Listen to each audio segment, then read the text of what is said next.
menamakan dirinya sebagai Mbak Nainun. Betul ya?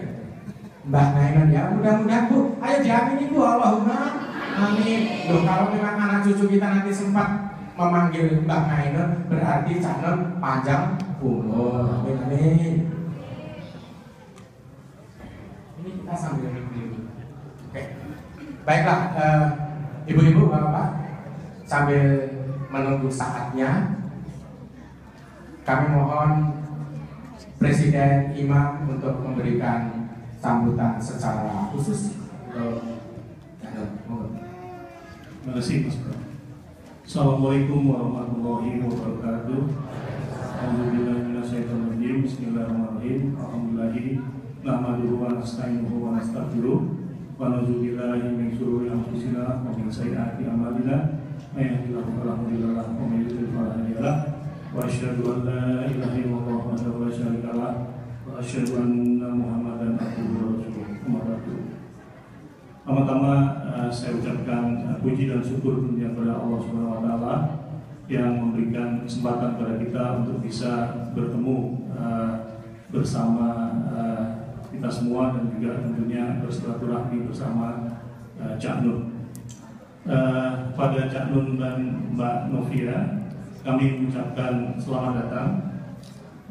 Tadi secara tidak resmi Cak Nun sudah bergabung di bawah dan kita suguhi hiburan, dan mudah-mudahan dengan hiburan itu Cak Nun bisa melihat bahwa Cak Nun dan Mbak Novia merasa di rumah sendiri. Kebetulan ketemu dengan sahabat lama tahun 81.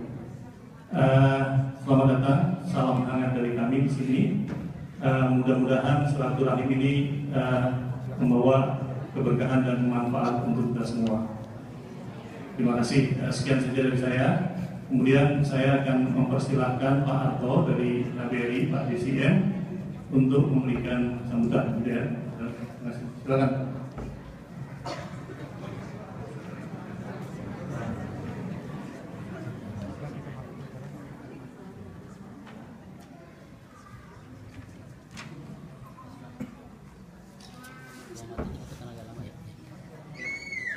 Selamat sore. Assalamualaikum warahmatullahi wabarakatuh. Yang kami hormati Bapak Nainun Najib, yang kami hormati Presiden Imam Center, Bapak Mas Sukasi dan seluruh pengurus. Yang kami hormati Pak Ustadz Imam Center, Bapak Nuratan, Bapak Firdaus Kadir, Bapak-bapak, ibu-ibu semua yang kami hormati, yang kami sayangi,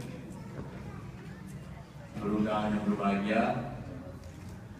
Pertama-tama mari kita panjatkan puji syukur kehadapan Allah Subhanahu wa taala karena berkat rahmat dan karunia-Nya maka kita semua bisa berkumpul sore hari ini di sini. Kita bisa berkumpul bersilaturahmi dengan Bapak Nainun Najib di masjid kita ini.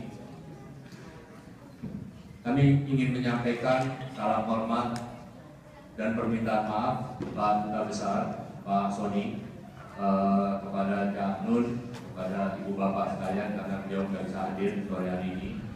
Beliau harus berada di New York untuk mendampingi wakil presiden yang sedang mengikuti rangkaian pertemuan Majelis Umum PBB. Namun demikian, kami sangat senang, kita semua sangat senang dengan kehadiran Cak Nun di Washington DC ini. Kita sangat look forward kepada apa yang akan disampaikan oleh Cak Nun. Kita ingin mengambil kemanfaatan yang sebesar-besarnya dengan kehadiran beliau di sini. Dan kehadiran beliau di sini suatu hal yang patut kita syukuri bersama. Kami sendiri, saya pribadi sudah lama mengikuti Cak Nun sejak tahun 80-an. Tahun 80-an Cak, waktu itu masih SMA. Kalau baca tulisan Bapak di Tempo, Kompas, banyak yang ngertinya sih daripada ngertinya. Mungkin karena pada masa itu memang tulisan harus demikian canggih supaya bisa dirasakan, belum tentu bisa dimengerti. Tapi terlepas dari itu semua, Cak Nun dan budaya yang dibawakan, baik dalam bentuk lagu-lagu, dalam bentuk ceramah beliau, membawakan pesan-pesan Islam yang sangat Indonesia. Pesan-pesan Islam yang mungkin cara pembawaannya itu di tempat lain barangkali tidak kita temukan. Pesan Islam kultural sebagai Islam agama yang rahmatan lil alamin. Dan bagi kami sendiri di KBRI, bagian dari pemerintah Indonesia yang berurusan dengan soal-soal luar negeri, pesan-pesan seperti itu sangat tepat di dunia dewasa ini dan semakin relevan.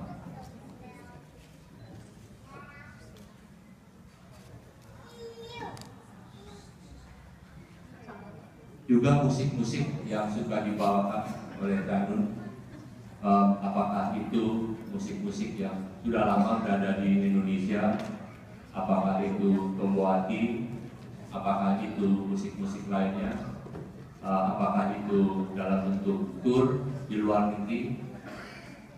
Ini merupakan pesan-pesan dari Indonesia kepada masyarakat dunia. Pernah ada seorang cendekiawan asing, cendekiawan barat, menyampaikan kepada kami bahwa sebenarnya Indonesia itu banyak sekali yang bisa disumbangkan kepada Islam dunia. Pemikiran-pemikiran dari pemikir-pemikir Islam Indonesia. Cuman sayangnya kalau cendekiawan Islam Indonesia itu lebih senang menerjemahkan pekerjaan asing ke dalam bahasa Indonesia dibanding menerjemahkan buah pikiran di Indonesia ke bahasa asing.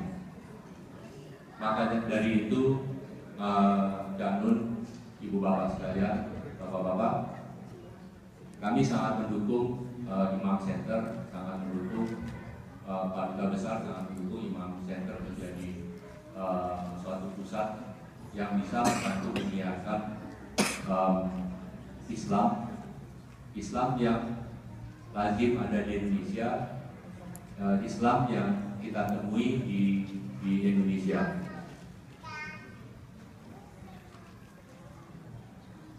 Masjid ini bukan saja rumah bagi putra-putri kita untuk melakukan kegiatan keagamaan, bukan saja tempat mempelajari dan memperdalam nilai-nilai dan ajaran Islam dan menumbuhkan kecintaan generasi muda terhadap negara dan bangsa, tapi masjid ini juga lahan dakwah kita untuk terus menjadikan tempat menyebarkan wajah Islam yang sesungguhnya, yang kita ketahui, wajah Islam yang sejuk, yang kita damai dan toleran, wajah Islam Indonesia. Pesan ini pula yang disampaikan sewaktu Pak Duta Besar bertemu dengan beberapa kongresmen dan senator, sewaktu Menteri Luar Negeri Retno Marsudi bertemu dengan Secretary of State John Kerry. Ini pesan yang kita sampaikan. Insya Allah saat Bapak Presiden nanti berkunjung ke sini, ini pula pesan yang akan kita sampaikan. Ini pula pesan yang perlu terus kita dengungkan. Selanjutnya, terima kasih atas kesempatan yang diberikan kepada kami. Sekali lagi selamat datang, Danun. Kami sangat look forward untuk mendengarkan apa yang Danun akan sampaikan. Terima kasih. Assalamualaikum warahmatullahi wabarakatuh. Terima kasih kepada Bapak DCM sambutan dan pesan-pesannya, juga salam dari Dubes kita. Ibu-ibu, bapak-bapak, mari segera kita lanjutkan dengan acara tausiah dari Cak Nun. Waktu kita kurang lebih hampir 2 jam, Cak Nun, jadi nanti sekitar 1 jam mohon di pause dulu barangkali ibu-ibu ada yang ingin menanyakan, karena kalau tidak salah Mas Agus memberikan tema ini menghadapi masalah hidup. Wah, luas sekali ini temanya. Oh, menyikapi persoalan umat. Loh, ini malah soal menyikapi persoalan umat. Ini urusan kiai ya, Bu ya, urusan ustadz ini ya. Jadi ini istilah ceritanya ustadz mau curhat ke umat itu, Bu ya. Baik, channel seperti tadi kira-kira 1 jam, mohon di pause dulu supaya ibu-ibu juga ada yang mau curhat. Silakan. Bismillahirrahmanirrahim. Assalamualaikum warahmatullahi wabarakatuh. Saya akan geser maju sedikit karena ibu saya lihat cuma kerudungnya ini. A'udzubillahi minasyaitonir rajim. Bismillahirrahmanirrahim. Inna fatahna laka fathan mubina liyaghfira laka Allahu ma taqaddama min dhanbika wa ma ta'akhkhar wa yutimma ni'matahu 'alaika wa yahdiyaka siratan mustaqima wa yansuraka Allahu nasran azizan. Subhanallahul azim.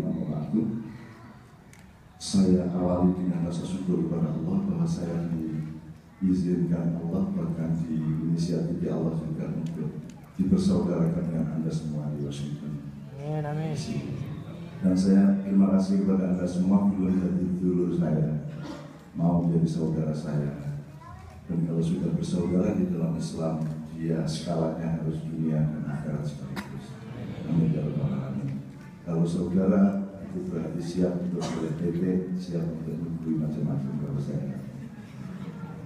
Bismillahirrahmanirrahim. Ini tadi pembawa acara mengawali dengan urusan identitas saya, siapa saya ini sampai ujungnya Mbak Nun ya, Mbak Ainun ya. Padahal tema malam hari yang siang atau sore tadi? Tema sore hari ini adalah menyikapi persoalan umat, dan saya yakinkan kepada Anda, kalau Anda mengurusi identitas saya itu akan nambah masalah umat. Jadi menurut saya tidak perlu diurusi siapa saya. Anda tidak usah peduli siapa saya, dan saya juga tidak pernah peduli sama siapa saya. Dan juga saya ini rela tidak ada juga tidak ada masalah, dan Anda tidak rugi apa-apa kalau tidak ada saya. Saya tidak akan pernah menganggap diri saya penting untuk berada di suatu tempat kecuali di dalam ridho Allah Subhanahu wa Ta'ala. Oke.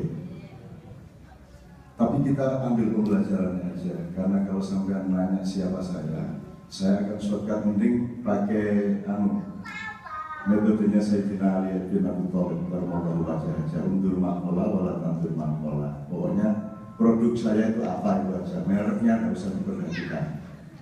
Jadi yang dilihat yang saya omongkan aja, siapa saya yang ngomongin tidak penting. Itu Ali bin Abi Thalib memberi opsi pada momentum budaya tertentu seperti itu. So, kalau ngurusin siapa Anda, siapa saya, ini yang bikin masalah. So, kita ini secara internasional, secara dunia dan ilmu mondial sampai hari ini tetap tidak pernah punya kesepakatan untuk membedakan, untuk memastikan identitas itu apa. Orang tidak memahami, sedikit aja ini untuk ambil ilmu dari MC kita tadi. Orang tidak mengerti bedanya identitas dengan personalitas. Kalau Anda punya ID, itu kan ada nama Anda, terus ada bin-nya gitu. Kalau di Arab bahkan harus 3 ya Pak ya? Harus 3. Enggak. Terus tanggal lahir, tempat dan tanggal lahir dan seterusnya, itu disebut identitas. Padahal itu bukan identitas. Jadi yang menentukan Anda menjadi anak bapak ibu Anda adalah Allah, bukan Anda. Jadi itu bukan identitas Anda, itu kehendak Allah, bukan identitas Anda. Kalau identitas Anda adalah pilihan Anda melakukan sesuatu, pilihan Anda untuk kuliah, untuk bekerja, untuk nikah, untuk apapun. Tapi kalau yang dikehendaki Allah adalah personalitas. Jadi ibu menjadi sampean itu personalitas, bukan identitas. Rambut sampean keriting apa lurus itu bukan identitas. Hidungnya mancung atau tidak mancung itu bukan identitas. Itu itu personalitas. Nah, orang sekarang tidak serius mempelajari itu sehingga akhirnya dia hanya ngurusin identitas dan akhirnya kehilangan personalitas. Sehingga ketika identitasnya pensiun, dia kehilangan dirinya dan mencari-cari dirinya habis-habisan. Karena dia tidak pernah ngurusin identitas, personalitas. Personalitas itu adalah yang tertulis di Lauhul Mahfuz. Sebab nanti Anda tidak ditanya sama sekali mengenai identitas Anda. Tidak ada pertanyaan malaikat mengenai KBRI di Amerika Serikat atau di Panama atau di mana. Tidak ada pertanyaan Allah mengenai masjid Imam Center atau masjid Al-Hikmah atau masjid Al-Falah dan sebagainya. Ada pertanyaan tentang itu juga. Tidak ada pertanyaan tentang PKB Republik Indonesia, tidak ada. Yang ada adalah what did you do? Apa yang kau lakukan? Bahkan tidak ada pertanyaan mengenai keluarga. Itu jadi menurut saya hidup yang nomor satu adalah menemukan kembali, meneliti kembali siapa dirimu di dalam yang direncanakan oleh Allah. Itu tahu saya. Jadi ada diri sejati, ada diri budaya. Namanya itu. Kalau diri sejati adalah yang Allah kehendaki atas engkau, diri budaya adalah yang engkau upayakan atas engkau. Ada diri hakiki, ada diri adabi. Adabi itu diri yang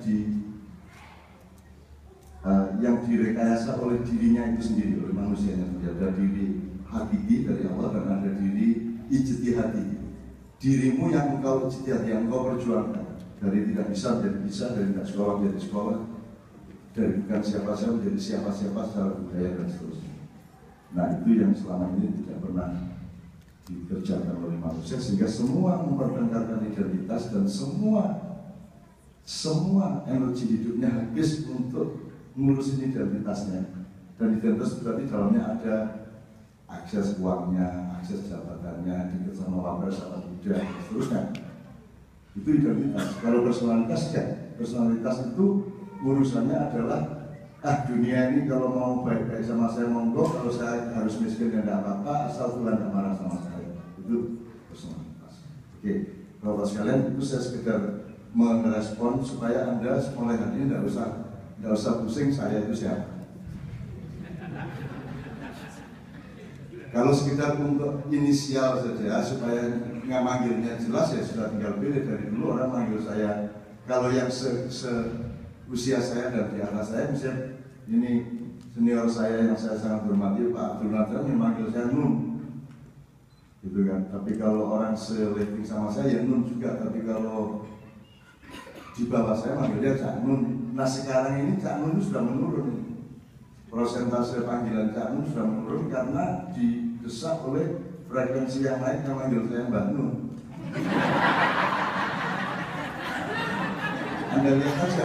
Anda lihat aja, kalau misalnya ada di internet bisa dihitung. Dari panggilan kepada saya dengan Cak itu menurun dan yang meningkat itu. Dan itu sebenarnya membanggakan tapi juga menyakitkan. Jadi kalau saya sudah keliling-keliling kayak gini, bayangin tadi malam ngobrol, 2 malam berturut sampai jam 4 gitu, ntar jam 7 sudah di airport ya. Terus ntar itu juga terjadi di Surabaya, di Jakarta, di Bandung, di mana saya selalu sampai pagi.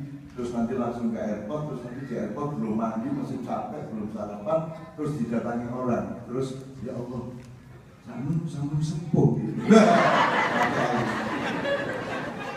Lah iya wis tua orang tua itu tidak usah dibilangin sudah tua. Tua itu sudah sakit. Kalau kamu bilang orang tua itu sudah tua kan menyakitkan gitu. Sudah jelas kaki pincang dibilang jangan dijangan. Itu ya Bapak sekalian. Ini mudah-mudahan membuat kita memiliki dimensi yang lebih kaya sebagai saudara. Tidak enak kalau bersaudara tidak ada guyonnya, tidak ada mesranya, tidak ada garap-garapnya gitu ya. Ngerjain usil-usil dikit lah gitu ya, dikit dalam batas. Meskipun itu tidak boleh kita lakukan di dalam peristiwa di mana kita harus benar-benar sungguh-sungguh serius tanpa tertawa dan tanpa main-main. Oke, saya akan bersegerakan. Saya mohon moderator menegur saya kalau saya berkepanjangan. Saya bahkan akan langsung interaksi sebenarnya semampu-mampu saya. Jadi saya itu tanya, ini menyikapi persoalan umat ini ada masalah apa umat ini? Saya kok nggak melihat ada masalah sih. Oh, ini Islam ini malaikat sibuk mengelilingi bumi untuk memberi hidayah kepada masyarakat di Rusia, di Amerika, di Eropa, di mana-mana orang dikasih hidayah termasuk Islam beramai-ramai. Putin pun sudah bersahadat di dalam hatinya. Kalau tidak percaya tanya sendiri. Lah kok kita kok punya masalah di antara kita sendiri kan gitu. Ini kan agak memalukan di hadapan Allah. Kan gitu. Kalau berdoa nanti agak mandek. Alah, saya sibuk bantuin kamu mengislamkan banyak orang di Amerika setelah 9/11 Rusia segala macam, kamu malah bertengkar sendiri soal bid'ah, soal musyrik, soal segala macam. Apa itu kamu berdoa dan saya kabulkan dulu sebelum kalian rukun di seluruh Washington dan seluruh dunia. Itu kira-kira. Itu kan perkiraan saya, bukan Tuhan ngomong begitu benar ya. Tapi kan kita boleh simulasi. Nah, jadi saya terus ngomong tadi kepada beliau, saya tanya kepada pokoknya yang jemput saya di airport, saya dari Atlanta, terus ngobrol di tempat Pak Joko, saya tanya ini ada masalah apa? Terus ini loh Cak, biasa lah soal selawatan, soal tahlilan, soal gitu kan? Soal kenduri boleh apa tidak, kalau salaman habis assalamualaikum warahmatullahi boleh salaman apa tidak gitu. Kan ada yang salaman nggak boleh gitu. Karena Rasulullah nggak pernah assalamualaikum terus salaman itu nggak pernah. Nah, saya sering tanya salaman boleh apa tidak, Rojo boleh salaman nyentuh kayak oleh. Main sepak bola ya boleh, main dangdut boleh, yang nggak boleh adalah nyentuh di masjid. Dan itu main sepak bola di masjid. Tapi kalau setelah assalamualaikum itu salaman boleh, makan rujak cingur boleh kan gitu. Asal tidak di tempat itu kan gitu. Ya, jadi ini kita cari masalahnya bersama-sama. Menurut saya ini berkepanjangan, terlalu bertele-tele masalahnya. Di Indonesia juga terlalu bertele-tele. Asal usulnya sebenarnya ada sentimen-sentimen kepentingan ekonomi dan politik antara Saudi, Israel, USA dengan Iran. Asal usulnya. Sehingga kemudian ada rekayasa-rekayasa yang antara lain melalui cara berpikir Islam, melalui pandangan-pandangan, kemudian tersebar sengaja maupun tidak sengaja sampai ke Indonesia, sehingga ada multipolarisasi pandangan yang kadang-kadang sangat ekstrim perbedaannya di antara Muslim dengan Muslim sendiri. Dan itu kemudian langsung yang muncul bukan pemikirannya tapi identitasnya. Jadi yang muncul itu Syiah atau Sunni gitu kan. Islam liberal atau Islam radikal kan gitu kan. Yang muncul itu mereknya gitu. Nah saya itu kan ada di semua merek. Saya dalam daftar kafir ada. Ada saya termasuk. Jadi tokoh-tokoh kafir Indonesia itu saya ada. Ya? Ada. Dan saya kalau ketemu orangnya saya goblok-goblokan. Kok kamu baru tahu sekarang? Udah dari dulu saya. Terus dia aku ngomong nggak beda. Kalau kamu baru tahu sekarang berarti kamu itu kuper kan? Loh, saya juga Syiah, tuduh Syiah. Saya juga seolah-olah saya ini bagian dari Islam Nusantara yang kemarin lahir itu. Terus, jadi sekarang saya takut ngomong Nusantara. Padahal dari dulu saya tuh ngomong Nusantara untuk romantisme ke Indonesia. Itu saya pakai Nusantara. Ketika saya harus menjelaskan bahwa ini Yunani kuno sama Mesir kuno ini bekerja sama untuk mengukur Nusantara kuno, sehingga sejarah yang Anda pahami mengenai leluhur Anda itu tidak ada bahannya, karena yang mendominasi dunia adalah Yunani kuno. Begitulah orang main drama, begitulah orang bersekolah. Anda harus pakai Anglo-Saxon, Anda harus pakai English language dan seterusnya. Pokoknya itu ada dominasi Yunani kuno. Terus Nusantara kuno hilang dan disembunyikan supaya Anda tidak pernah kenal siapa diri Anda, supaya Anda tidak menghormati leluhur Anda. Itu kira-kira. Nah, dalam situasi-situasi itu saya sering ngomong Nusantara. Nah sekarang saya nggak berani ngomong Nusantara, sebab kalau saya ngomong Nusantara biasanya sekarang anak banyak saya tagih. Angel di Indonesia ini. Ngomong ini salah, ngomong salah. Soalnya semua kata sudah direkrut oleh identitas kelompok-kelompok. Semua kata yang belum cuma Allah sama Rasulullah. Kalau wali songo, ada wali songo, udah mantep kita sama wali. Sekarang wali itu band.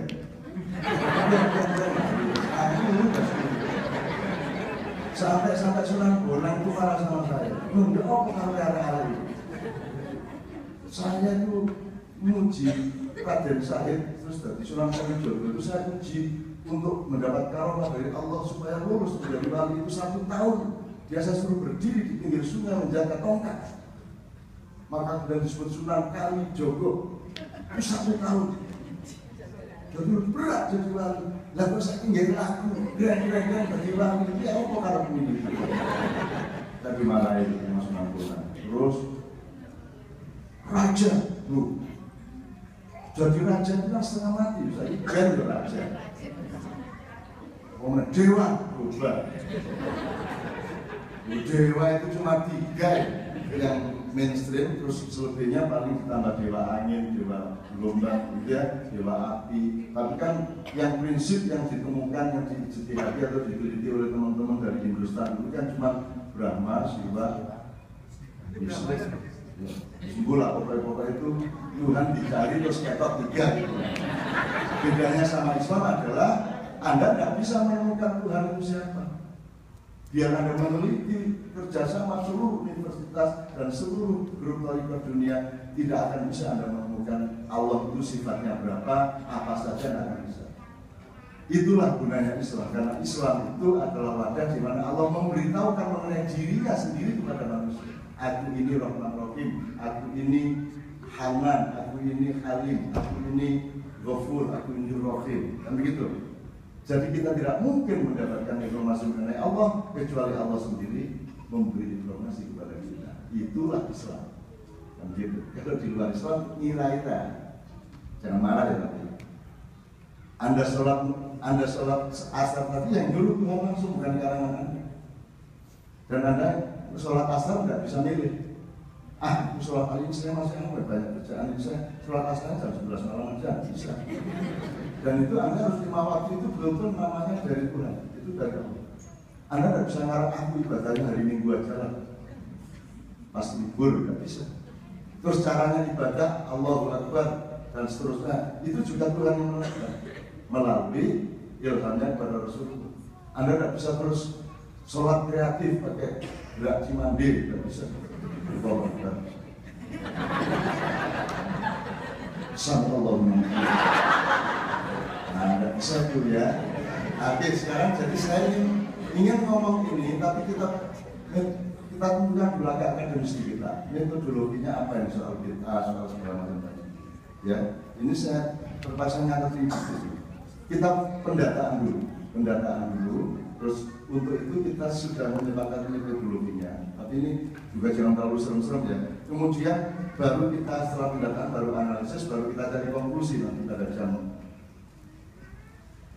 berapa nanti jam 7 ya jam 7 nanti. Jadi gini, pertama yang harus kita sepakati begini, orang Islam itu disebut Muslim atau disebut tidak Muslim itu pertimbangannya atau metodenya kuantitatif atau kualitatif, jasadiah atau ruhiyah, itu maksudnya, atau kedua-duanya dengan persentase. Maksudnya gini loh, apakah kalau saya pakai peci berarti saya Muslim? Bahkan apakah kalau saya sholat sampai sujud benar-benar terus sampai 5 waktu, apa berarti saya Muslim? Menurut siapa? Menurut Anda? Menurut Allah kira-kira Muslim mau bukan? Yakin? Belum kan? Belum ada sertifikasinya kan? Jadi meskipun Anda sudah ber-KTP Islam, sudah sholat khusyuk, sudah puasa Ramadan, sudah puasa Senin Kemis atau puasa jauh-jauh, tapi bahwa Anda itu diterima oleh Allah Islamnya atau tidak, apa sudah terjadi? Belum. Jadi kan tetap kita harus rendah hati, kita tetap harus berusaha, kita tetap harus husnudzon kepada siapa saja dan berdoa mudah-mudahan semuanya kelak diterima oleh Allah. Wong kita sendiri belum dapat sertifikat, nggak usah berdoa orang lain. Gitu loh. Kita sendiri belum muslim. Saya yakin, saya muslim, saya yakin, tapi cuma keyakinan loh, bukan legitimasi loh. Iman adalah jembatan yang menjarai antara fakta Anda dengan kehendak Allah. Maka dibutuhkan iman, karena belum ada. Kalau nanti di surga tidak butuh iman, Bu. Di surga kok ada iman, sudah menyatu dengan Allah, tidak butuh iman. Iman itu ketika kita belum jelas, sehingga kita membutuhkan kejelasan yang kemudian harus kita yakini supaya kita hidup dengan kuda-kuda yang kuat. Nah, jadi sekali lagi, pertama parameternya adalah kuantitatif dan kualitatif, itu pertama. Terus kalau Anda mencuri pada suatu habis sholat Jumat terus berundingan panibro gitu ya, kan di Indonesia banyak gitu, belum kering panibro. Ketika Anda mencuri, itu Anda masih muslim nggak?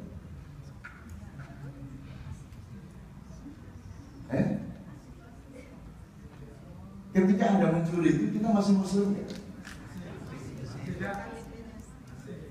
Atau makanya kita harus sudah sama yang situ bilang masih, situ bilang tidak, coba. Jangan menonton gitu. Oke, gini aja. Peristiwa mencuri itu peristiwa Islam atau peristiwa kufur? Nah, pelakunya kafir atau muslim?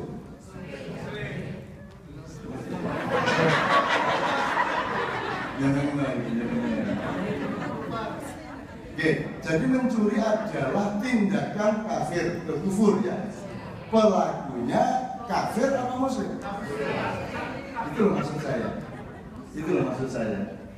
Begitu relatifnya, begitu dinamisnya. Jadi kalau mau disingkat, Islam itu kata kerja apa kata benda? Ya kata kerja, meskipun kita tetap butuh kata benda. Kita tetap butuh inisial, icon, simbol, kostum, formalitas, dan seterusnya kita tetap butuh. Tapi lebih penting mana? Kualitasnya atau kuantitasnya? Bener nih? Oke. Jadi kalau ada pertanyaan yang repot, milih mana? Menantu yang rajin sholat, santun pada istri, wiritan tiap malam, tapi tidak kerja. Sampai sibuknya wiritan. Ayo, milih mana? Ini yang satunya rajin kerja, juga baik sama istrinya, cuma malas sholat. Milih mana? Kan sebenarnya hidup kita kan di antara dua itu. Tentu saja pilihan kita adalah ya rajin sholat, ya rajin kerja, gitu ya. Tapi ya golongan diri itu ya. Nah, saya tidak klaim apa loh ya. Saya cuma membukakan cara kita melihat kan harus tepat, gitu loh. Sesuatu itu statis apa dinamis. Islam itu kan bersifat ya statis ya dinamis, yang kuantitatif ya kualitatif. Kalau saya harus menentukan kuantitas saya muslim. Tapi apakah secara kualitatif saya muslim atau tidak? Siapa yang punya? Nah, jadi siapa yang punya otoritas untuk menyebut kamu itu berlaku haram apa bid'ah apa halal? Boleh nggak saya bilang bid'ah? Boleh? Boleh? Oke. Kafir kamu?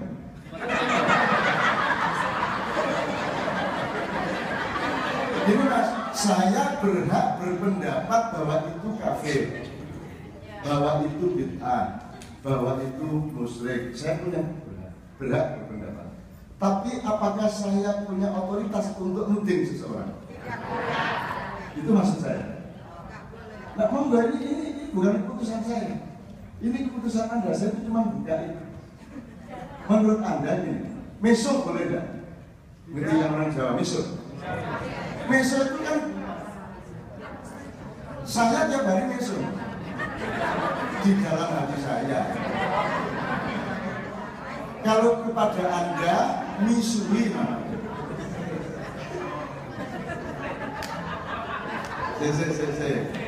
Ini saya ingin aplikasi sehari-hari aja. Allah mengatakan kalau engkau punya niat baik, belum kau lakukan pun sudah mendapat pahala, betul nggak? Tapi kalau engkau berniat jahat sebelum engkau melakukannya, kamu tidak berdosa. Tetapi menjeruh misul, menjeruh hatiku. Ya, tapi saya nggak pernah nuting orang. Saya nggak pernah nuting orang. So kalau nuting orang namanya bukan misul, tapi misui. Katanya yang orang Surabaya. Misui itu peristiwa sosial. Kalau misul peristiwa individu, karena ada di dalam diri saya sendiri. Sama dengan jangan marah kepada anak dengan unsur amarah. Marahlah tapi tanpa amarah. Karena marah kepada anak itu harus tepat di saat dimana dia membutuhkan dimarahi demi pendidikan. Tapi kebanyakan orang tua marah karena dia emosional dalam marah kepada anaknya. Itu bukan marah edukatif, itu amarah. Itu amarah, itu nafsu namanya, kan gitu. Oke, saya kembalikan soal kuantitatif. Jadi kalau Anda sekarang ngomong gede, kalau Anda ngomong sistem sosial di Amerika ini kualitatif ya, lebih Islami dibanding Indonesia atau Indonesia yang lebih Islami dibanding Amerika? Dua musim dulu mas. Ini saya lagi jangan peduli sama omongan saya, jangan peduli sama saya apalagi. Saya ini cuma simulasi bareng-bareng supaya kita tidak gampang-gampang saling menyakiti satu sama lain dengan tidak ngerem mulut kita gitu. Ya. Jadi sekali lagi, kalau dilihat kualitasnya bagaimana sebuah negara memperlakukan warganya, apa soal air minum, soal kerjaan, soal apapun saja, ya, soal hak dan kewajibannya, itu kan hak dan kewajiban urusan Islam, kan sangat Islam itu.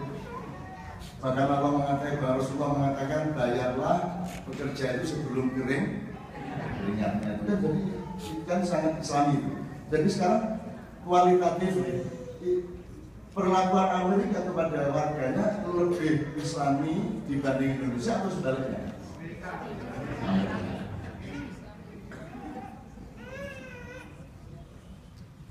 Milih mana, Amerika atau Indonesia? Amerika itu tidak muslim, resminya ya, tapi punya perlakuan yang sangat manusiawi, sangat demokratis, sangat santun kepada penduduknya. Indonesia itu pinter istighosah, pinter wirid bersama. Saat pinturnya tapi nyiter rakyat itu di lomba mana loh ya?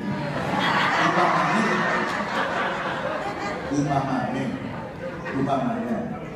Ini saya cuma kita ini pembelajaran kuantitatif. Nah sekarang saya tanya, seseorang itu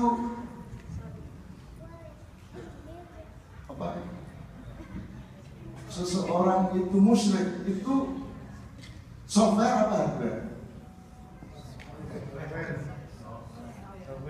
Software. Kalau software bisa nggak kita tahu seseorang itu musyrik atau tidak? Ada indikatornya. Nah, indikatornya kan hardware mas. Minimum display dari software itu ya mas. Pokoknya kita moto gitu ya, kelihatan. Selama ini kita terbiasa untuk melihat softwarenya apa melihat display atau indikator dari software itu? Kan kita lebih melihat indikator. Tapi sebenarnya letaknya saya ini musyrik apa tidak itu apa di yang kelihatan pada saya atau di pikiran saya atau di hati saya? Jadi tahu nggak?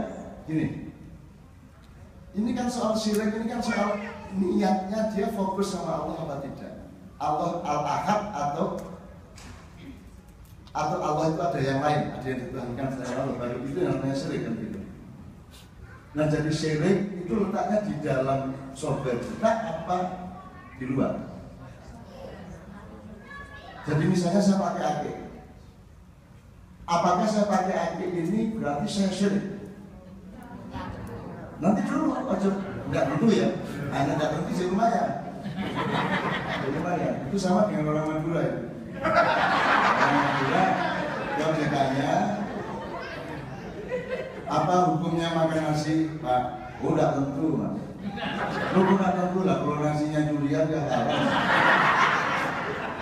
Apa hukumnya makan sate ayam? Oh, tidak tentu, belum tentu. Nah, ayamnya ayam tetangga, apa ayamnya sendiri? Jadi sebenarnya kan nggak bisa kita judge itu mas ya. Kita harus mendekati satu sama lain sebenarnya. Nggak bisa tahu kita dia musyrik apa tidak karena alamnya rutinnya. Gitu ya mas ya. Benar itu. Jadi kalau bisa, ayo kita saling memaklumi, saling mendoakan, saling berhusnudzon, mudah-mudahan kita semua diberi petunjuk oleh Allah. Sekarang di sini tanggalnya 11 atau 23? Tunggu dulu Pak. Nggak sejauh ini. 11 ya? Lu katanya banyak NO, katanya banyak nabiinnya, kok 11? Ya?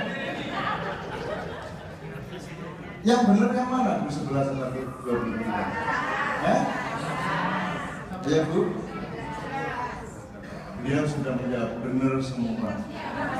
Benar semua. Bahkan tarawih itu 300 rakaat boleh enggak? Boleh ditambah 3 meter kan itu. Jadi daripada berdebat 23 kok sudah tarawih 100 rakaat. Biar modal gitu. Atau gini, di Indonesia juga sudah mereda pertentangan mengenai tarawih 23 sudah nggak penting lagi, nggak ada yang terawih. Kalau yang sholat subuh, kunut apa nggak kunut, adalah apa rame sampai mereka sebanyak membuka ya. Gitu ya mas ya. Oke. Ini saya Ini saya mencari kesepakatan metodologi saja untuk mengukur sesuatu yang endingnya nanti soal bid'ah, syirik dan seterusnya. Kalau Muhammadiyah menyebutnya TBC. TBC itu takhayul bid'ah khurafat, itu TBC, itu lagunya Muhammadiyah. Tuh. Tapi di sini kan nggak ada yang Muhammadiyah. Ada kok di sini. Itu yang namanya identitas. Kan nggak penting loh, Muhammadiyah pun nggak ada apa-apa loh. Nggak masalah kan? Nggak ada NU juga nggak masalah. Loh kalau masalah terus, ya nggak masalah dong, nggak ada kita aja nggak ada masalah. Jadi jangan diagamakan itu NU, jangan diagamakan itu PKS, jangan diagamakan itu Hizbut Tahrir, jangan diagamakan Muhammad, jangan diagamakan Ahlus Sunnah, jangan diagamakan Syiah. Karena Rasulullah sendiri sudah saya tanya dalam khayal saya. Karena Nabi saya ini repot hidup di Indonesia. Saya ini dituduh Muhammadiyah oleh NU, dituduh NU oleh Muhammadiyah. Bagaimana NU tidak menuduh saya Muhammadiyah? Saya sekolah Muhammadiyah dari SD sampai SMA. Saya kalau utama Muhammadiyah saya bantuin. Terus Muhammadiyah juga tidak mantap dengan saya karena dilihat saya selawatan sama NU. Nah, jadi saya dituduh, terus saya juga dituduh Syiah oleh Sunni. Dan saya diyakini sebagai Sunni oleh Syiah. Baru saya ini si B. Jadi saya ini identitasnya banyak sekali dan tidak dari saya semua tapi dari orang lain semua. Kamu kok sibuk amat sama identitas? Buat dilihat kelakuan saya itu bagaimana gitu aja loh. Saya ini nyuri apa tidak, kan gitu kan? Saya ini orang ambisius apa tidak? Saya ini orang yang bisa dipercaya apa tidak? Aman nggak kalau kamu sama saya, urusan sama saya aman apa enggak? Kok gitu? Kok yang dilihat kok benderanya apa? Terus saya bilang sama Rasulullah, jadi tolong kasihlah aku petunjuk sebaiknya aku masuk NU atau Muhammadiyah, atau Hizbut Tahrir atau Ikhwanul Muslimun atau ISIS kalian ada kalau Rasulullah nyuruh aku masuk ISIS, aku masuk ISIS. Rasulullah silakan berfatwa. Terus Rasulullah ini sih apa yang ngomong NU, apa NU? Rasulullah nggak tahu NU mas. Yang mirip nama saya tadi apa? Muhammadiyah. Wah, lumayan ada nama saya di tambah.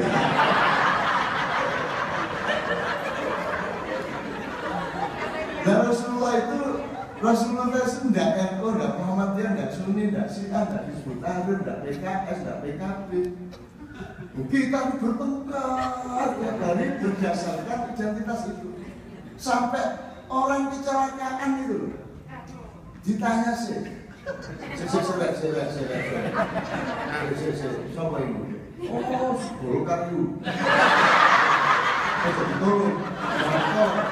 Itu, akhirnya nggak ditolong. Akhirnya yang kecelakaan, hei, aku yang hei. Akhirnya ditolong. Tolong, mobil diangkat. Sik. Engkau kita buat bertiga. Kenapa? Ini semangatnya. PKB Muhammad kamu di muktamar NU di Jombang berpihak pada ahwa apa di ART? Pek,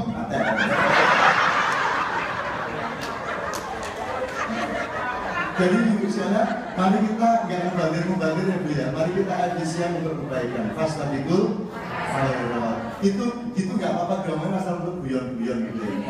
Gitu loh, jangan bertengkar beneran gitu loh. Ya, kalau nyanyian kan wajib menurut kita loh ya. Masa nggak nyanyian? Suami istri aja nyanyian. Suami istri aja. Ya, itulah saling mencela, betul. Ada suami istri yang laki-lakinya manggil istrinya yem, kalau istrinya manggil suaminya dul. Dan begitu ketemu di kamar jadi bodoh dua-duanya. Ini gunungnya siapa deh?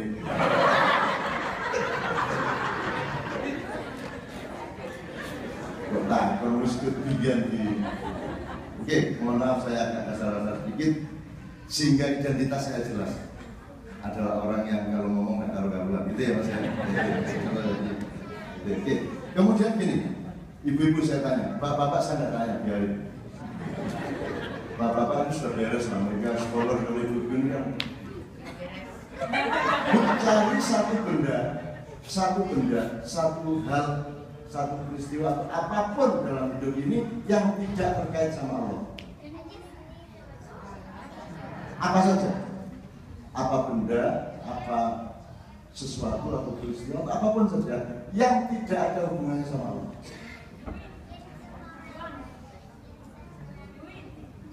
Ada nggak? Bapak bapak, ini ibu menyerang. Ada. Jadi ada nggak sesuatu yang bukan urusan agama, ada nggak? Karena kalau Allah hadir, berarti dia melalui formula yang dia sebut adin atau agama. Nah, kalau tidak ada sesuatu yang tidak terkait sama Allah, berarti semua hal itu adalah urusan agama. Betul nggak? Dah, sama sebut apa? Dolar. Dolar nggak ada hubungannya sama agama.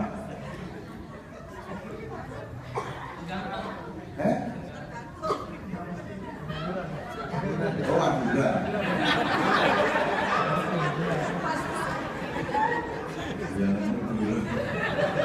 Ini saya jangan dipancing Madura loh, saya punya banyak sekali cinta loh. Makanya ini nggak jadi pengajian untuk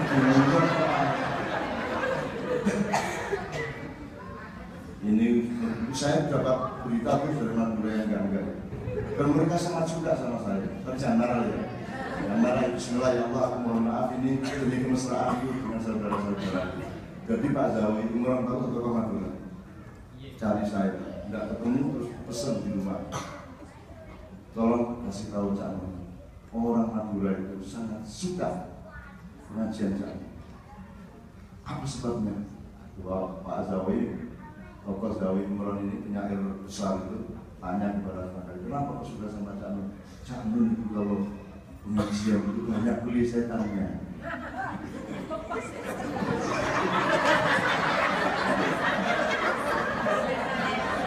Mana yang nggak paham ya?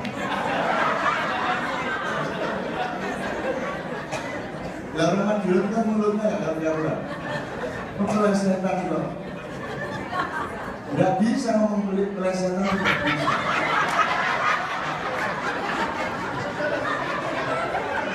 Gus Dur itu sampai ke saya, Cak, kadang-kadang mereka di Madura itu. Ini sekarang dunia IT. Masa mereka menolak internet, gitu kan? Orang Madura menolak internet. Bilang sama Gus Dur, Gus, saya tidak mau yang eternity tidak mau. Oh, eternity gue. Ini gue Gus yang handphone itu loh, sing nonton sak internet itu loh. Oh, internet kan itu. Orang Madura itu makhluk khusus yang diciptakan Allah. Yang asal usulnya tidak jelas ya, langsung dari surga ke bumi. Seperti dokter Amara, saya ini serius ya Pak. Oke, jadi tadi saya berikan nanti modulnya nanti kalau ada waktu. Banyak saya punya dan asik jelas, modul itu luar biasa. Oke. Jadi tidak ada sesuatu pun yang tidak berkait sama Allah, benar ya? Jelas Ibu ya. Oke. Jadi sekarang kita masuk sedikit ini. Sebentar, satu lagi. Kalau dalam perusahaan, siapakah yang punya hak mengambil keputusan?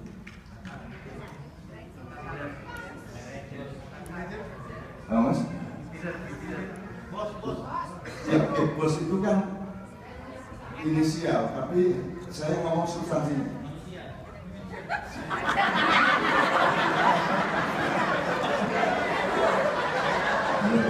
Aduh, sampian ya. Ini masalah perusahaan kerja sebenarnya.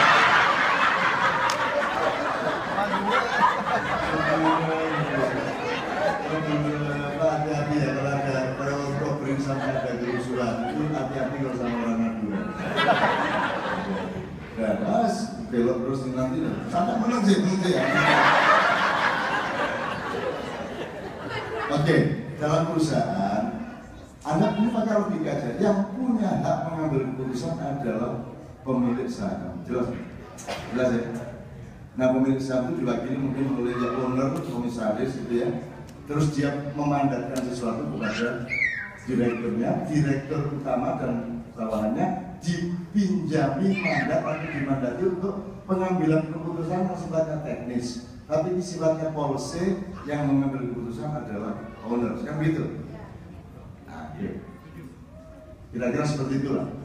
Nah, kalau di negara, kalau dalam struktur negara kan sebenarnya ada susunan seperti itu. Tapi saya nggak usah ngomongkan nanti jadi ngomong Indonesia. Saya sekarang tanya begini, siapa yang punya hak untuk menentukan itu boleh dan itu tidak boleh dalam hidup Anda? Yang punya saham. The owner of you. Who is the owner of you? Allah. Kalau saya bilang sama ibu, Bu, haram itu, Anda mau bagaimana? Tergantung. Wah, itu sama guru teman. Tidak, maksud saya kan tidak punya saham apa-apa dalam kehidupan sampean. Betul? Tidak pernah berjasa, tidak pernah sumbang apa-apa, tidak pernah ngasih kerjaan, tidak pernah ngasih makan. I do nothing terhadap hidup Anda, sehingga saya tidak punya apa terhadap Anda. Biar Anda jungkir balik, saya bisanya diem aja. Gitu kan Bu ya? Nah, jadi sistem otoritas atau hak dan kewajiban ini harus kita pahami sebelum kita menyikapi apa-apa, terutama yang disebut persoalan apa. Supaya kita tidak ini. Siapa yang berhak ngasih rapor ke murid? Guru atau dengan tanda tangan kepala sekolah gitu. Sekarang ini umat Islam gurunya siapa? Yang ngasih rapor? Muhammad, Allah, Muhammad, MUI. Oke, tapi prinsipnya jelas ya, bahwa murid itu yang merapoti adalah guru. Kalau kamu itu muslim baik atau tidak, musyrik atau pelaku bid'ah atau tidak, siapa yang kasih rapor Anda? Boleh nggak saya kasih rapor Anda? Boleh nggak sesama murid kasih rapor? Bukan soal boleh nggak boleh misalnya, tapi kan juga tidak pada tempatnya.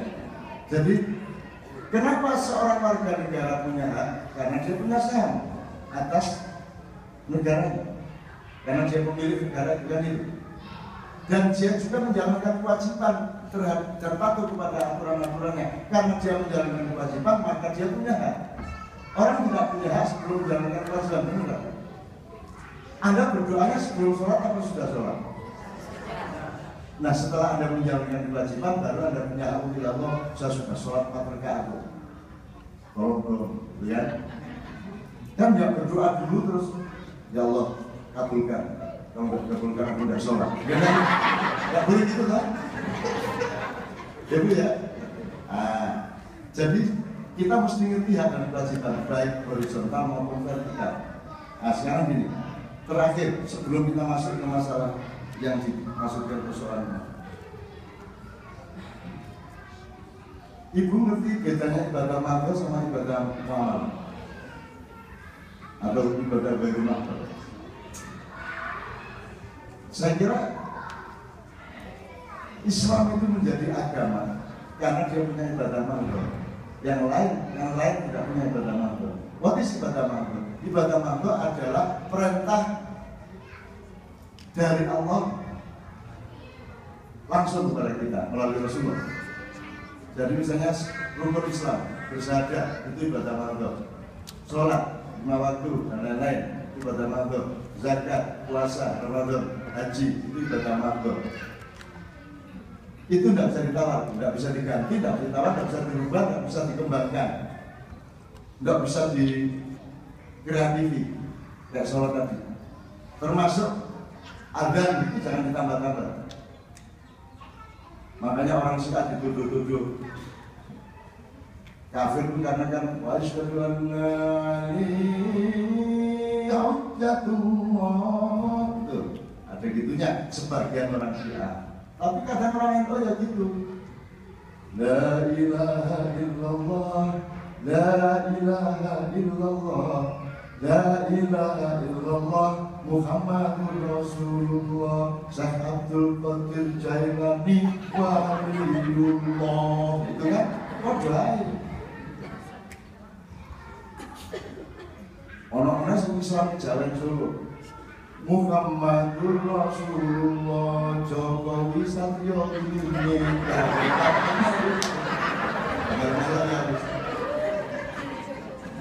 Jadi Bu ya, ngerti ibadah mahdoh.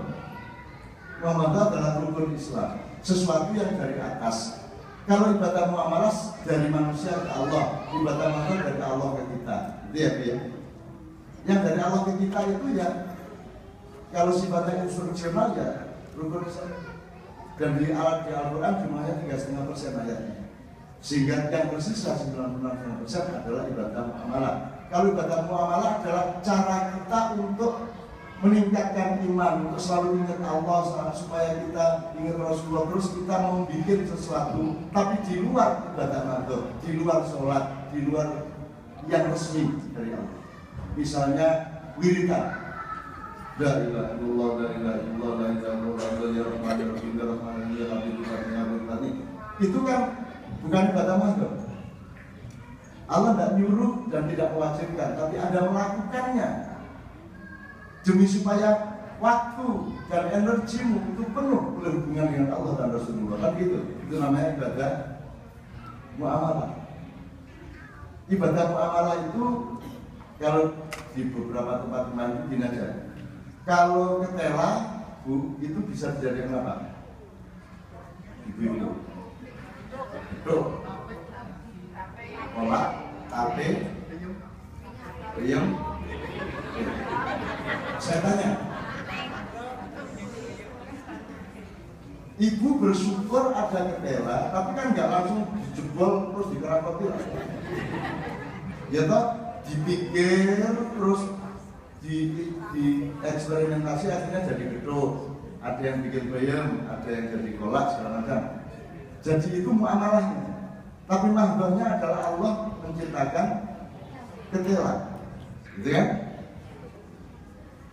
Jadi kerjasama takdir antara Allah dengan manusia. Allah bikin kayu, manusia bikin kursi, bikin meja. Allah bikin kapas, manusia bikin bantal, kan gitu.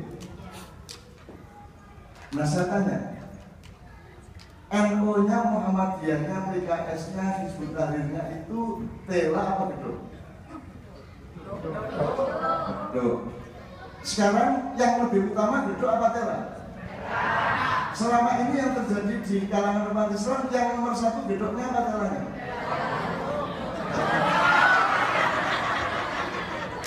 Yang terjadi, yang banyak terjadi adalah gedok diperlakukan sebagai ketela.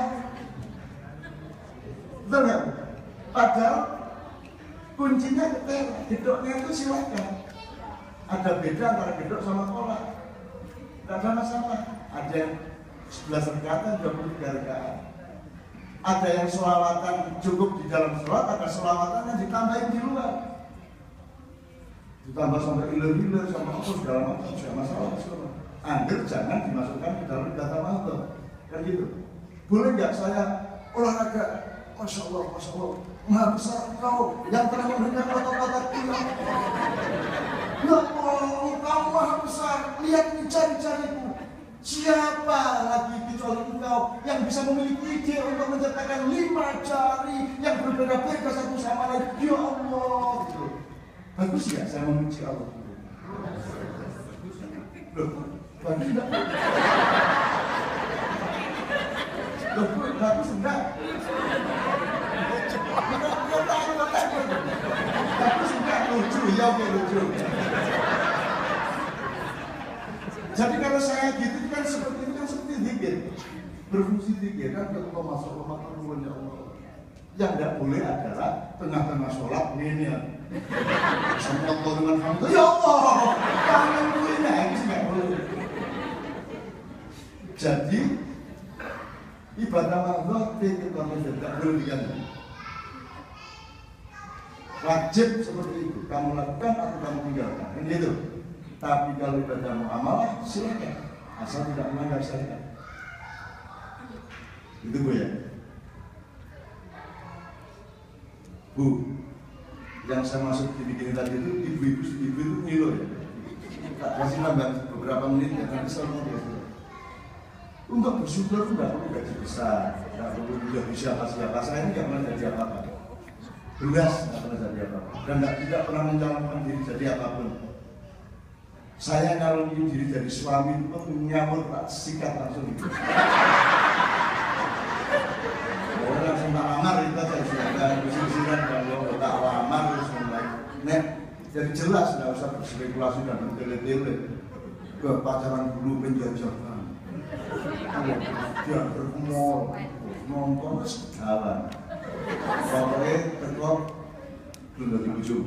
Nah, cung itu. Tapi kan jelas masalahnya gitu loh. Yang jelas itu loh, hidup itu bertele-tele, tidak karuan jelas gitu. Nah, dia lupa, dia tidak mengerti biologi, dia tidak mengerti ilmu frekuensi, dia tidak mengerti ilmu gelombang. Dia meludahi saya itu adalah memang target saya. Karena dia meludahi saya di Senayan ini di Walun. Tuh. Nah, zat-zat Novia kalau pakai menyatu.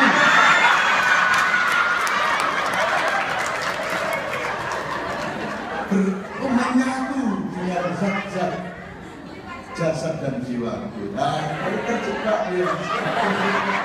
Maka kasih tahu anak-anak perawan-perawan bujana itu udah lagi-lagi ya. Daripada terkena bener ya. Oke. Iya Bu, tujuan saya itu supaya dia merasa terhina karena langsung saya lamar, nggak pakai ABC begitu, nggak pakai Novia berapa albumnya semua, nggak pakai gitu-gitu. Masih di tempat apa tuh HP, nggak pakai gitu-gitu, langsung aja pokoknya makan pas buka itu mau jadi istri saya. Mau gas, nah itu loh. Jadi presiden itu yang gas gitu. Di baik pilot itu arti agak tapi kena kamu. Oke, nah sekarang gini, kuncinya sebenarnya soal bid'ah, ya, bahwa sholawatan itu bid'ah, bahwa apa ya, tahmid bid'ah, apa itu, nyanyi, ya. That is with apa itu namanya? Poligami.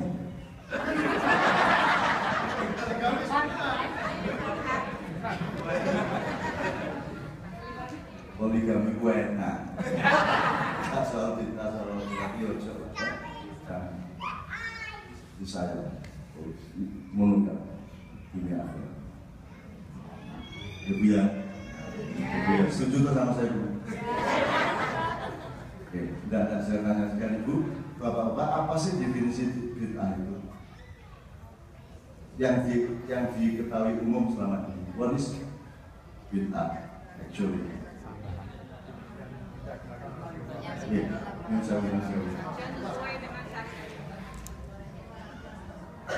Sesuatu yang tidak pernah dilakukan pada Rasulullah. Sesuatu yang tidak pernah dilakukan Rasulullah, tidak pernah diperintahkan dan tidak pernah dianjurkan, kira-kira gitu ya? Oke? Ada skalanya enggak? Skalanya di mana?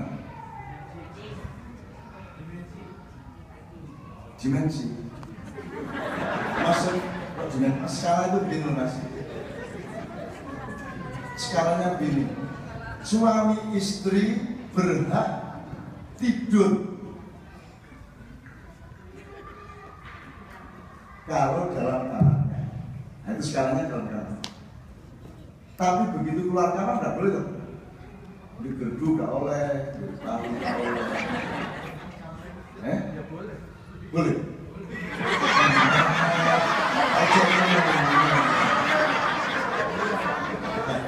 Ya maksud saya skala itu gitu. Perda Kabupaten Bangkalan tidak berlaku di Kabupaten Sampang ini orangnya. Ya.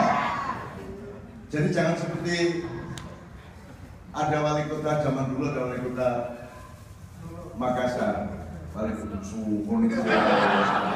wali kota Makassar itu Pak Deng Patompo, itu orangnya bagus ya, tapi kadang-kadang lupa.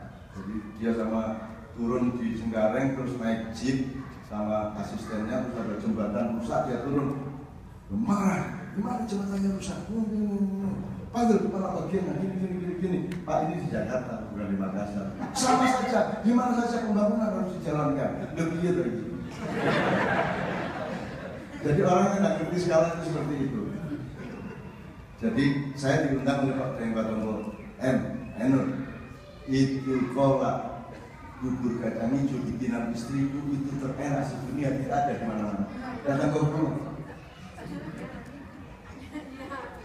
Istrinya Pak Deng Patompo itu kalau bikin kolak, bikin bubur kacang hijau enak sekali. Saya dipameri, saya duduk di rumah sama teman-teman.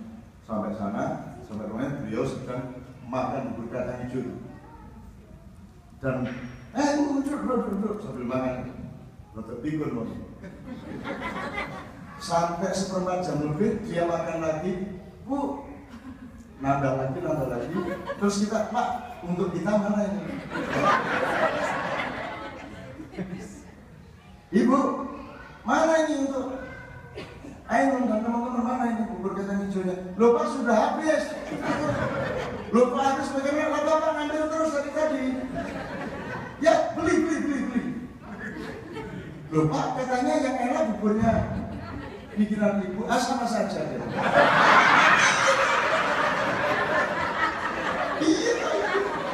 Iya, ngerti skala ya. Loh bagaimana lah, kita kesini untuk karena dipameri karya ibu ya. Begitu kehabisan terus dibilang beli.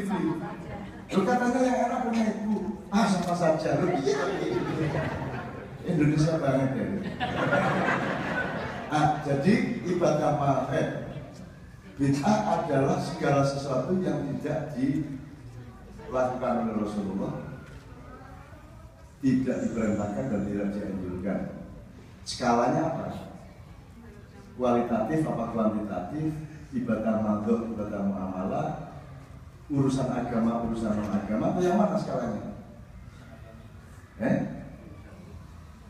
Di urusan agama tadi dikatakan bahwa tidak ada sesuatu yang bukan urusan agama. Semua itu urusan agama. kencing urusan agama, dolar urusan agama. Fatwa itu harus tentang segala sesuatu, dari majelis ulama harus terdiri dari pakar-pakar dan expert-expert segala ilmu dan segala urusan.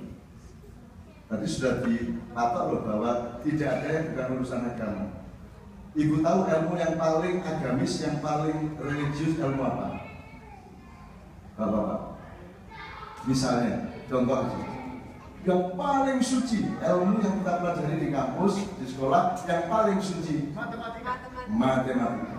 Nah, selama ini matematika dikategorikan di Dignas apa di depan? Karena dianggap bukan pelajaran agama. Pelajaran agama itu tarikh Islam, Nahdlatul hadis, gitu. Matematika dianggap bukan urusan agama. Padahal matematika adalah ilmu agama yang paling elit, karena di situ suci luar biasa. 4 kali 5 itu 20. Tidak bisa dipengaruhi oleh opini guru, oleh opini dosen, oleh opini yang nulis, dan tidak bisa wani piro. Dibayar berapapun 4 kali 5 sama dengan 20. Dia ponaan dubes atau bukan tetap 20. Sholat apa tidak tetap 20. Itu ilmu yang paling objektif, yang paling suci. Anda tahu objektif itu kan, kalau ilmu objektif, kalau kesenian pas, tidak fals, kalau olahraga sportif, kalau moral jujur, kan gitu. Itu namanya suci. Nah, kalau akidah suci. Nah, jadi skalanya apa tadi? Bid'ah tadi. Apakah apa saja yang tidak diperintahkan Rasulullah, tidak dilakukan dan tidak dianjurkan Rasulullah adalah bid'ah, sehingga tidak boleh dilakukan? Atau ada batasnya, Mas? Batasnya apa?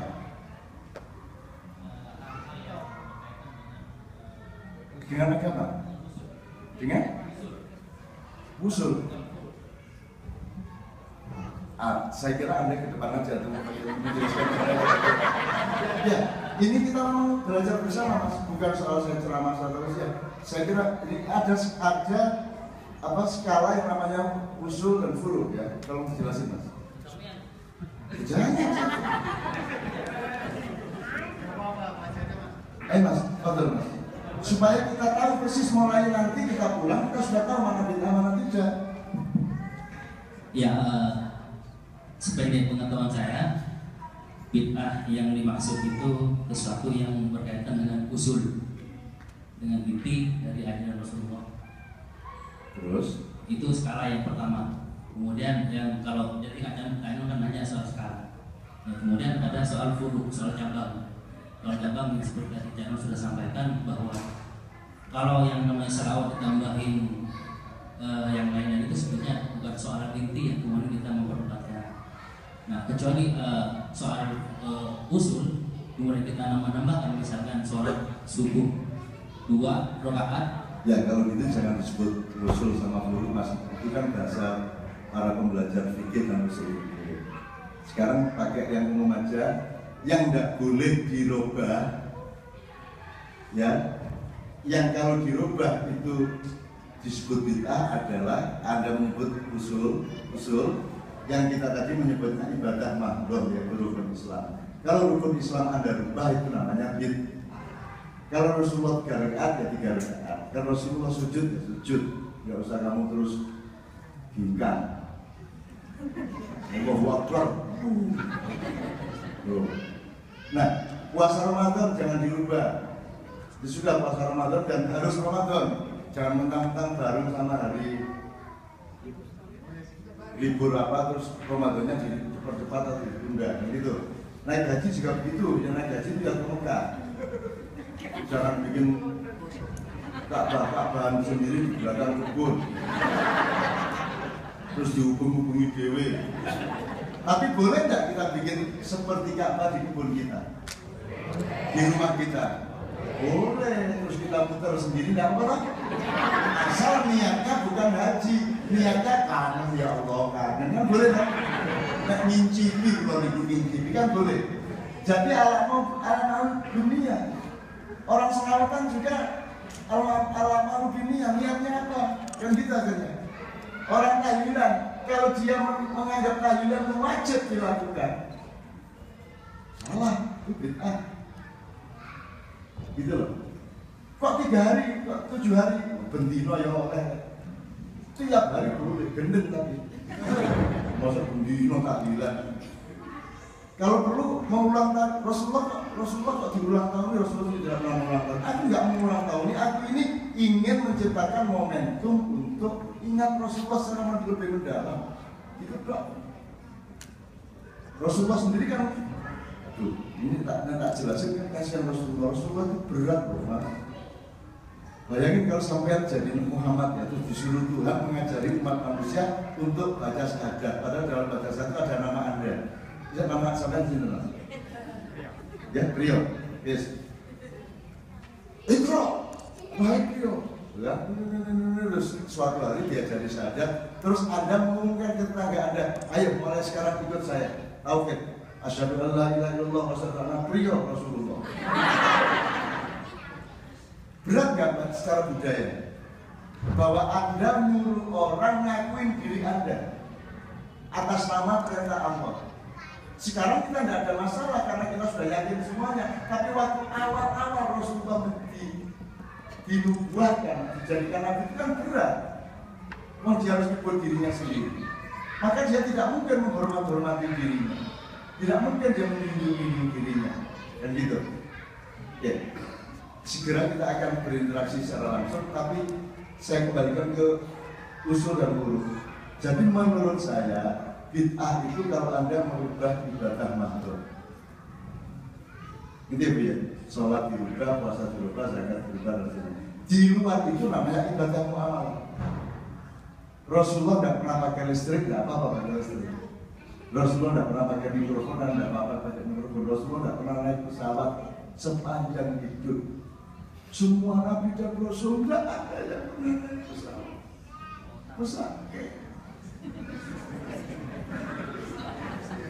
Nggak ada nabi punya menikmati internet, browsing, Nabi terus upload, Nabi Musa bikin status pagi-pagi. Tapi nggak apa-apa, anda masuk internet nggak apa-apa, Twitteran, Facebookan nggak masalah. Yang penting anda tidak melanggar larangan Allah, misalnya menyakiti orang, memfitnah, kan begitu. Itu bukan bid'ah. Kalau selawatan tadi pagi di bawah itu dicampur dengan sholat baru bid'ah. Dan Allah liman hamidah bid'ah ya. Sekarang ada ngimami aja pakai handphone kok. Tahiyat mas. Tahiyat terus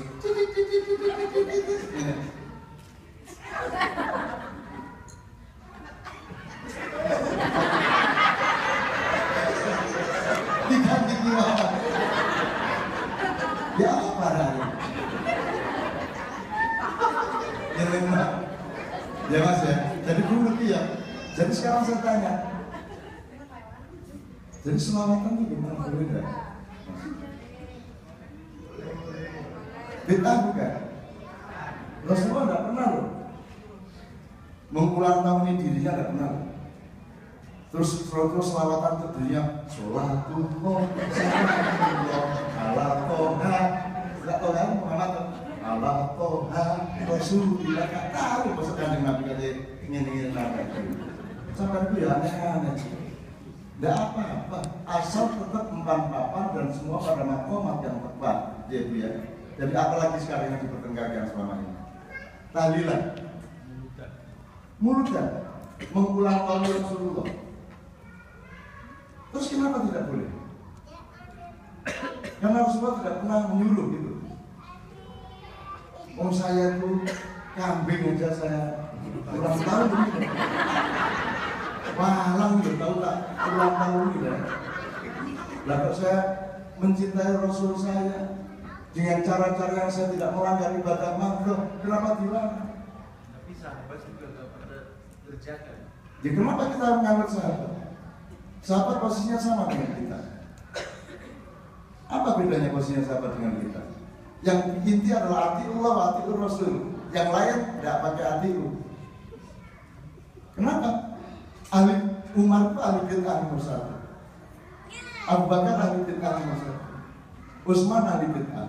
What is bid'ah? Bid'ah artinya kreativitas. Mubdi artinya orang yang kreatif atau orang kreator. Kenapa? Apakah Umar, Ali, dan 4 khalifah punya hak untuk membuat regulasi Islam? Apa punya hak? Haknya sama dengan kita semua. Meskipun kita ta'zim kepada beliau karena beliau orang yang dekat dengan Rasulullah, tapi haknya sama dengan kita.